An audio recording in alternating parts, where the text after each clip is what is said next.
Ibu-ibu yang dikasihi Tuhan Yesus, selamat berjumpa kembali di dalam persekutuan PA Penelal Alkitab kategori perempuan di tengah-tengah gereja kita. Untuk itu kita persiapkan hati dan pikiran, dan sambilan ibu-ibu telah ada mempersiapkan Alkitabnya untuk mendengar, membaca firman Tuhan. Sebelumnya kita berdoa. Puji syukur kami kepadamu ya Allah di dalam Yesus, karena Tuhan juga memperkenankan kaum ibu untuk turut serta dalam keselamatan yang Tuhan telah sediakan. Kami mampu, di mana kami merasakan pemeliharaan Tuhan di dalam kehidupan kami hari lepas hari. Khusus saat ini kami bersedia mendengar Engkau dalam PA ini. Persekutukan hati pikiran kami untuk mendengar sabdamu yang kudus. Berfirmanlah Tuhan, dan kami sama-sama ibu-ibu yang lainnya boleh mendengar walaupun secara teknologi virtual, dan itu memungkinkan kami semakin bertambah-tambah iman percaya kami. Di dalam Yesus kami berdoa seraya bersyukur. Amin.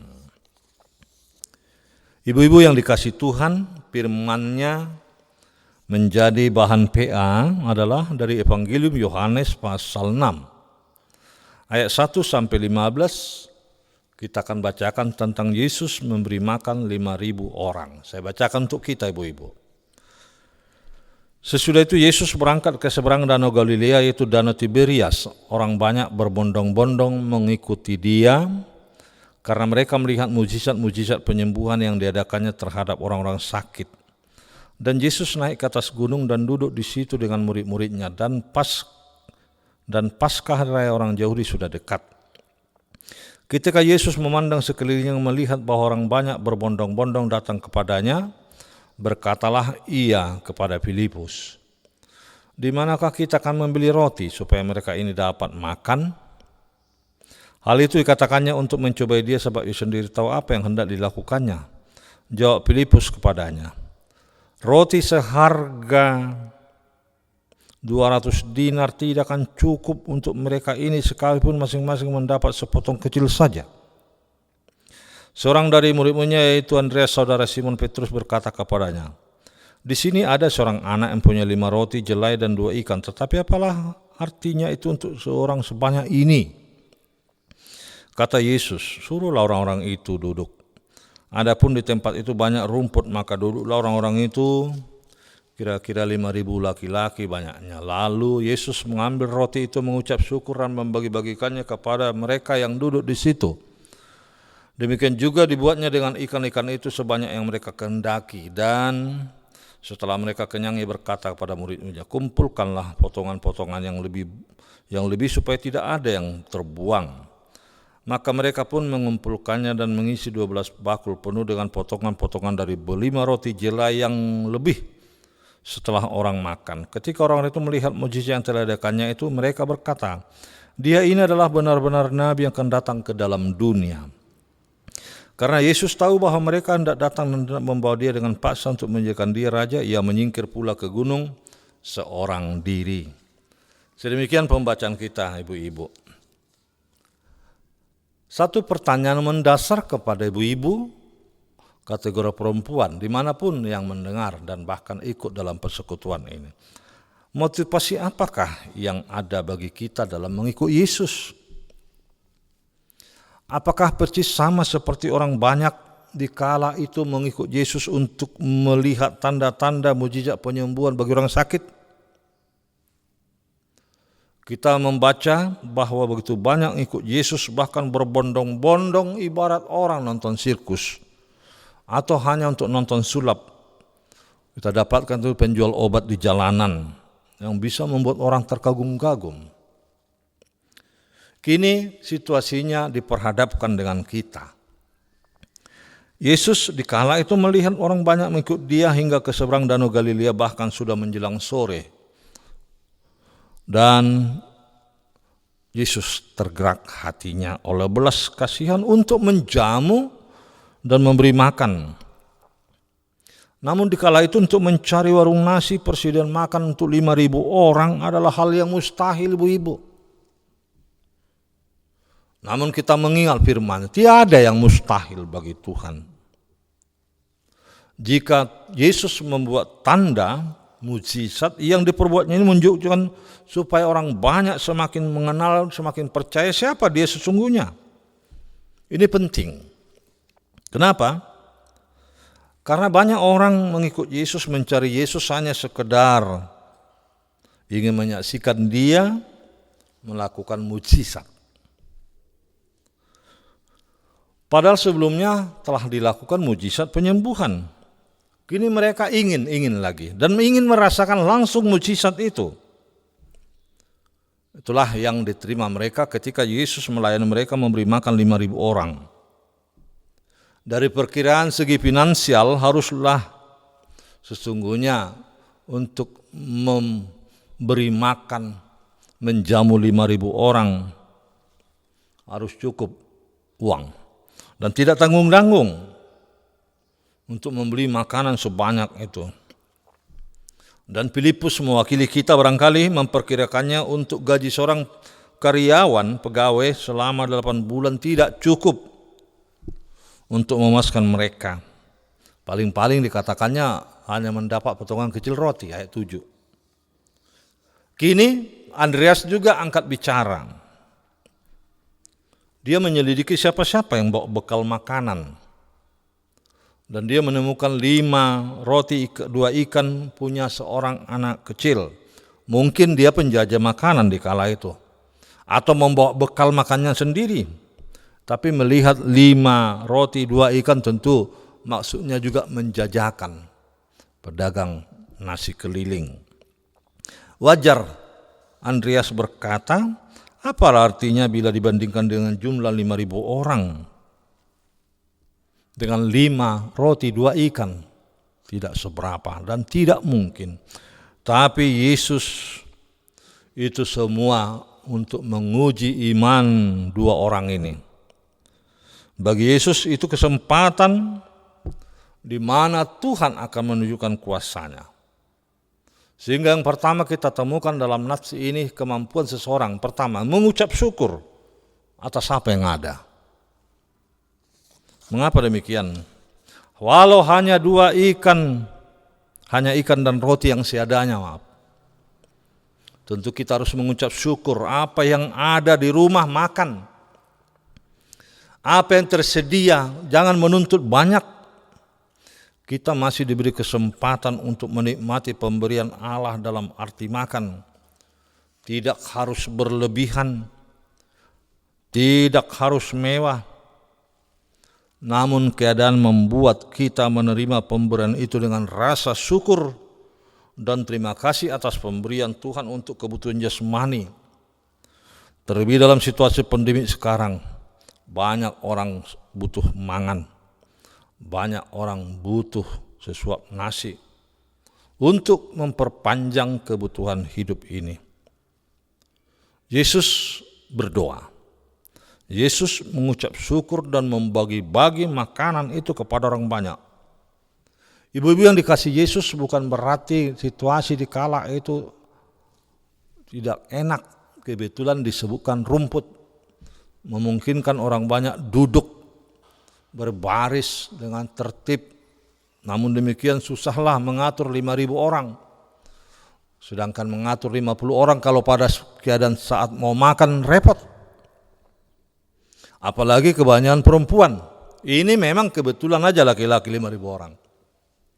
Ibu-ibu, kita harus lihat posisi ini.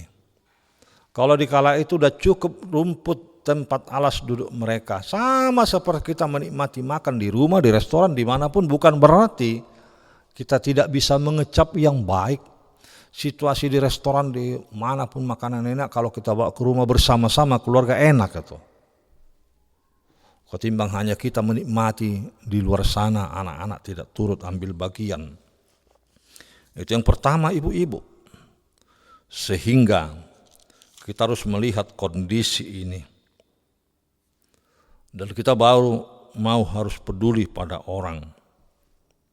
Begitu kikirnya Filipus, begitu telitinya Andreas, sama seperti telitinya kita, hal makan. Tetapi ibu-ibu sekali lagi apa yang ada ikodota pasaulihot di nguluan. Itu sebabnya bagaimana Allah memelihara hidup kita.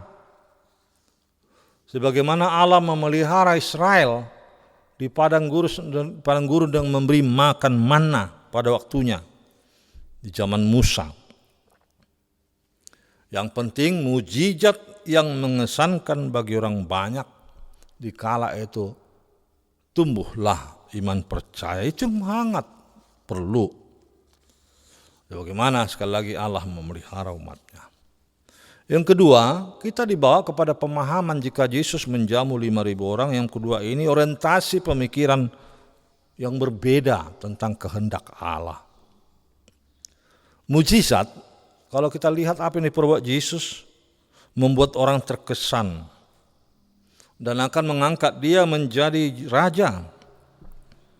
Namun Yesus menolak pemikiran manusia karena orientasi orang di kala itu atas tindakan yang diperbuatnya hanya untuk kepentingan mereka saja, ibu-ibu. Mereka tidak mengenal bahwa Yesus sendiri adalah Mesias dan dia adalah Raja. Mesias yang menunaikan misinya di dunia, menyelamatkan orang-orang percaya. Inilah tujuan kedatangan Yesus ke dunia. Sehingga jangan hanya melihat mujizat, ibu-ibu. Tidak melihat sumber dari mana mujizat itu. Tidak hanya sekedar melihat ikan dan roti di kala itu. Namun perlu melihat dari mana sumber mujizat itu terdatang. Bukan persoalan makanan, walaupun itu perlu kita minta di dalam permintaan keempat doa Bapa kami. Tapi yang kita minta dari siapa? Pemikiran orang berbeda dengan apa yang diperbuat Allah. Sebagaimana Yesaya ada pernah berkata, bukan jalanku jalanmu, bukan pikiranku pikiranmu. Apa tujuan ibu-ibu datang pada Yesus? Ayo. Tentu kita harus mencari yang utama, yaitu jaminan keselamatan hidup yang kekal. Itu yang kita perlukan dalam hidup ini. Gak ada yang lain. Ini hanya model di mana orang harus bersyukur jika Tuhan telah memberikan makanan jasmani, Tuhan memberikan juga makanan rohani. Apalagi di zaman-zaman belakangan ini, di masa pandemik, banyak orang khawatir, ibu-ibu. Rasa kekurangan dan khawatir itu mencekam banyak orang, itu menghantui akal sehat manusia siapa saja pun tanpa melihat golongan. Kita dituntut untuk menyikapi keadaan ini dengan iman yang benar terhadap Yesus. Mujizat yang ada dalam nats ini menjawab keadaan khawatir orang. Menjawab rasa lapar orang yang ternanti-nanti akan pertolongan. Dan Yesus menginginkan kita agar tenang, bukan takut, bukan dicekam rasa ketakutan terus-menerus. Artinya kita harus mampu bersyukur, duduk tenang, dan sampaikan permohonan kepada Tuhan. Tidak harus berlari-lari dengan rasa cemas dan khawatir yang berlebihan. Kita hanya taat kepada Tuhan dan meminta dalam doa karena tak ada yang mustahil bagi Allah. Ibu-ibu, kembali ke judul yang di atas tentang perbedaan orientasi Allah dengan pemikiran manusia yang berbeda jauh. Karena pekerjaan Tuhan tidak boleh diselami akal manusia. Tidak boleh memakai logika dan cara berpikir manusia untuk menyelami apa yang diperbuat Tuhan. Maka jangan batasi kuasa Allah. Jangan merasa heran dan jangan merasa sulit menerima. Walaupun itu dengan logika pikiran yang berbeda. Tapi terimalah dengan rasa syukur dalam segala hal karena Yesus adalah kasih memelihara umatnya. Membutuhi kebutuhan banyak orang. Untuk sekarang ini yang kita butuhkan adalah kasih Tuhan menyertai kita sehingga kita harus sehat jasmani, sehat rohani. Jika dalam gambaran umpama ini atau keadaan kenyataan Yesus memberi makan 5.000 orang, ibu-ibu pakailah akal sehat karena Allah mau membutuhi kita dalam keadaan sulit.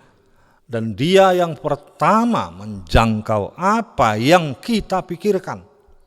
Dia yang lebih pertama dan lebih jauh mengetahui apa yang kita butuhkan sekarang. Yang penting berserah kepada Yesus, hati, pikiran, jiwamu. Tuhan memberkati ibu-ibu. Kita berdoa. Terima kasih Tuhan atas firman-Mu yang menyapa kami dalam PA kategori perempuan, di mana pengalaman kenyataan Yesus membuat mujizat memberi makan 5.000 orang di tengah-tengah kekhawatiran Filipus Andreas, tetapi tidak ada yang mustahil bagimu Tuhan. Di tengah-tengah rasa khawatir, cemas kami di belakangan ini karena penyakit pandemi, kami merasakan butuh sentuhan jasmani melalui makanan dan saudara-saudara kami. Kami harus meminta pada Tuhan dengan rasa bersyukur, memakai apa yang ada dalam keadaan yang sulit ini, sehingga kami tidak menuntut banyak, tetapi hidup sehat, rohani, jasmani itu yang kami butuhkan darimu Bapa. Kami tidak pakai akal logika kami, karena itu akan terhambat dengan jalan pikiran Tuhan yang lebih berkuasa atas kami. Terima kasih Yesus atas firman-Mu. Sapalah kami senantiasa di masa sulit. Dengan demikian kami merasa hidup tenang, bersyukur, dan senantiasa mau berbuat yang lebih baik lagi dalam hidup ini. Karena Tuhan membutuhi kami.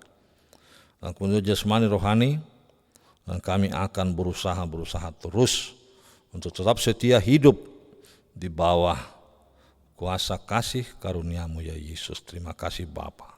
Amin.